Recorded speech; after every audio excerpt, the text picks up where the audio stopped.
All right.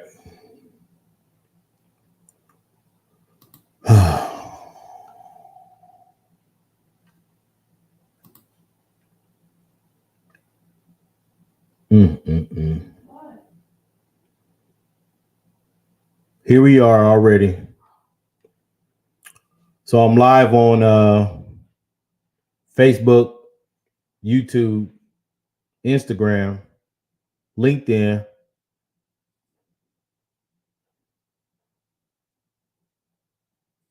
and TikTok. So I don't know if y'all been paying attention, but the county attorney announced that there will be no charges for the execution. They said they can't hear me. You can't hear me on Instagram? Tell Shamala to go see if she can hear me. Can y'all hear me? Can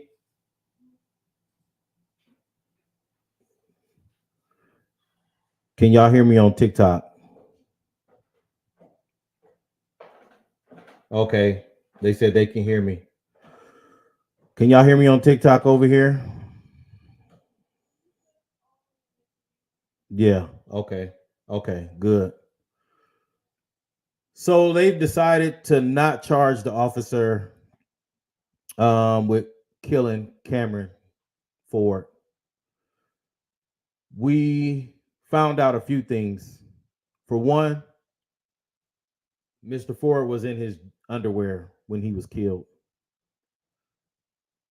So here y'all come up the stairs into this man's house at 7 o'clock in the morning. Everybody yelling at the same time, police search warrant, police search warrant. Now we talking about what the county attorney said, that he didn't obey the commands. There were no commands given, okay? All the training that the police so-called have, put your hands up, get on the ground, none of that happened. The moment Cameron popped around that corner to see what was going on, he was shot and killed. Okay. And the county attorney say it's because of his criminal past. Now, as black people in America, we could go around and kill every cop or any white person and say, guess what? It's because of your criminal past. We have been criminalized and definitely from the past by different people killing us, raping. So we could, I guess that gives us an open season now to go around and kill anybody, because this is what he's saying. Based off the criminal past Cameron had, that's why it's legal for the police to kill him, even though he was unarmed and in his underwear. Because he didn't follow the commands. There were no commands given. You didn't hear them say, put your hands up, get on the ground. None of that. Okay? So what are we talking about here? And then they also said that they had a case pending against him. They had controlled buys, okay? That means you had people purchase drugs from him, and you had him on videotape with the AK, the AR, whatever gun it was, okay? Why did you need a no-knock search warrant then?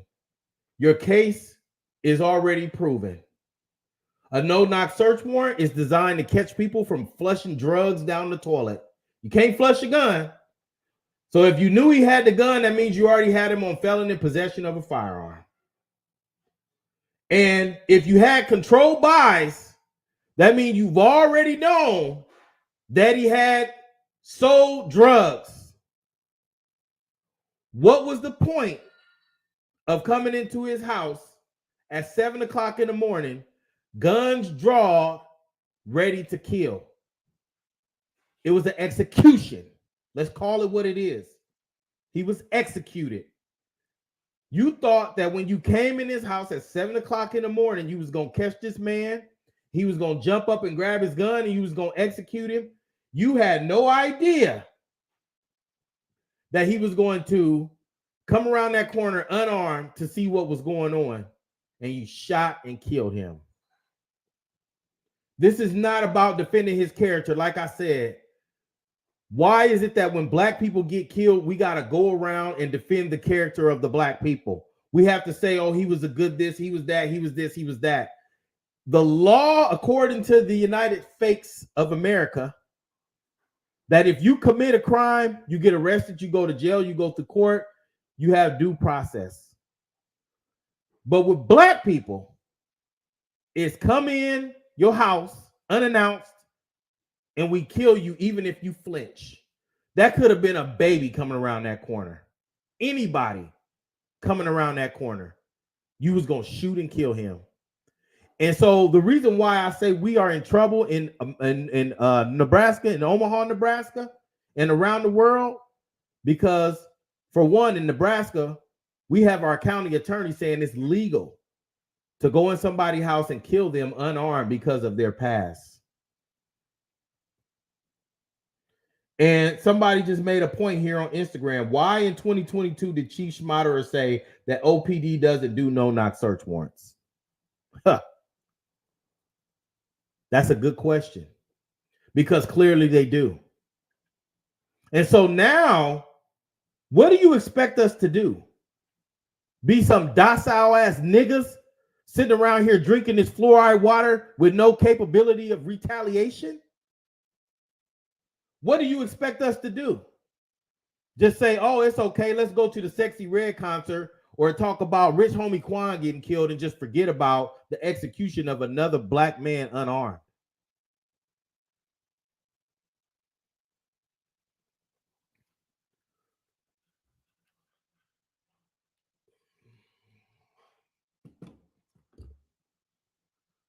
I don't know. I feel like this is a fucking Twilight Zone, okay? How many motherfucking times do we got to see this same shit play out over and over again? And then we go back to kumbayaing with these motherfuckers. So this is what I'm saying right now in Omaha, Nebraska, for the people that's tuning in from Omaha, Nebraska. We have to change the narrative. We got to create our own narrative and let the rest of the world know what's been happening here. Okay? I need for y'all, if you have experienced any kind of police brutality in Nebraska, record yourself telling the story. Because we have people traveling around right now, the United States, saying that the police in North Omaha got this great relationship and that we work together to clean up our streets. What they don't mention is that we are number one incarceration right now for locking up black people, black males to be exact. That's what they don't mention. Okay. And he said that there's been no police shootings of an unarmed black man in like what, 2011 or some stuff he said. But we just had a black man get shot by an off-duty deputy the other day, or like a couple months ago or a few months ago, when him and his girlfriend was in the middle of the street just arguing and the police pulled up and shot him. Even though they both said, we don't need no help, we just arguing. Okay? I'm talking about Cameron Ford. Look it up. Shot and killed in Omaha, Nebraska. Unarmed during a no-knock search warrant. Again, no-knock search warrant. And the reason that they saying it's legal is because of his criminal past. We live amongst criminals. What are you talking about? The United States is the criminal. So that gives us the right to go around and just kill people in the United States that we feel like has a criminal past. It's definitely spiritual warfare, cuz it is. So I'm not going to reveal everything because I want y'all to know that this is not me speaking out of anger. Now, anger was when earlier today when they first said it, I was definitely very angry. So I waited to come online and talk to anybody. But we have to be strategic in our action. So what I do want, if you've ever encountered the police and had a bad encounter, a racist encounter, a brutality encounter, if you can record that video And I want you to hashtag it OPD brutality. Okay? If you cannot do that yourself, we will be at the Assembly of the Saints Church this Sunday from 1 o'clock to 4 o'clock with cameras set up, and we will record you telling your story. Because what I want to be able to do is put these stories out so the rest of the United States can see in Omaha, Nebraska, we have been brutalized by the police. That narrative of we all getting along, that's not true. Okay? So I want that to be done. And I also want to take some time to point out this. Where is the Urban League of Nebraska? Where is the NAACP that's in Nebraska? Where are they? Sleep? At home sleep, taking a nap? If you are part of that organization, where are you at right now? I do want to know that. Because there has not been a peep from, and these are the people that's set up, they're supposed to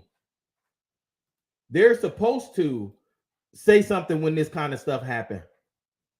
Where are they? Where's the NAACP? Where's the Urban League of Nebraska? Where's the Black Police Officer Association? And we need to get rid of Don Klein, because I was not surprised today when he said what he said, because he always go that way when it comes to us. And he always charge our young people as adults when they commit crimes. So I'm not going to hold you. I'm not about to sit up here all day ranting, because we have a lot of planning and strategic stuff to do. But I do want to say that if you have an experience with OPD, record it, hashtag it OPD brutality. If you cannot do it yourself, you can come to Assembly of the Saints from 1 to 4, and we will record your story for you. And we want to flood social media with the stories of Omaha police brutality. And if anybody wants to join me in going to the NAACP, because I'm going tomorrow, and to the Urban League tomorrow, and I want to ask them, where you at? Because if this was any other state, it would be on fire.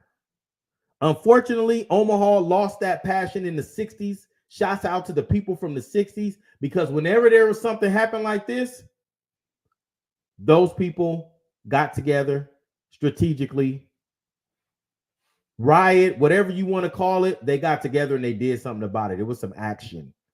We've lost our action in Omaha. And I'm very disappointed. I don't even feel like I belong here. How is this the birthplace of Malcolm X? How is it? How are we even proud to say we from the birthplace of Malcolm X, but an unarmed black man get killed because he got a pass and you want to serve a warrant, which you didn't even need to serve a no-knock warrant, because if your case was already built, what was the point in endangering the citizen and that officer? They claim he never shot his gun. Now his whole career is over because he can't come back on these streets. Nah. So, yeah, I'm going to get off of here. I just wanted to let y'all know that. And if you want to join me tomorrow, all you got to do is send me a message on either one of these platforms that we on. But NAACP and Urban League, if you watching, because I know you are, I'm coming to see you tomorrow. And I need an answer on where you at, because your organization in other states is set up for stuff like this. And if this was another state, the NAACP and the Urban League would be definitely front and center. Haven't even reached out to the family, haven't said nothing. Not a peep, not a word, not a whisper. And even the same with the churches, because guess what? Usually when somebody get killed, y'all have visuals. You come out and you do these prayer walks. But when the police is involved, nobody's prayer walking. Okay? Tired of it. And this ain't frustration or anger. You should have seen me earlier. You would have seen frustration and anger. This is me telling the truth. In Omaha, Nebraska, niggas is docile. Nobody's doing nothing or saying nothing. And if this was another state, it would be flames right now. And I'm not encouraging the flames. I'm just saying emotions would be much higher. And I think we done drunk too much of this fluoride drinking water that got everybody dumbed down. But when I have women calling me saying that they're scared for their sons, they're scared for their husbands. This could have been any one of us. I've had the police come to my house before with guns drawn, telling me that my daughter's car that was parked on the side of a house, on the side of our house, was just in a shooting, and they got their hands on the hood to see if it's hot. But they came to my house and knocked on the door. It was me and my grandson, and they had guns drawn. And if I would have reacted any other way than what I did by not opening the door and telling them I wasn't opening until they put them guns up, and then I let my dog out and she sniffed them out. They had two people on the side of each side of my house with AR rifles, and they was all in my yard with their guns drawn, pointed at my door. If I would have reacted any kind of way, they would have shot and killed me. Okay? Because it's shoot first with us. They not your friends. Remember that. And to anybody who think they are, or you think you can work with them, until they stop doing stuff like this, there's no working with. Until we get Don Klein out of here, who was supposed to be the top prosecutor, that comes out days later and say there's no charges without even letting the investigation follow through, we in trouble. We are in a state of emergency. I'm off of here.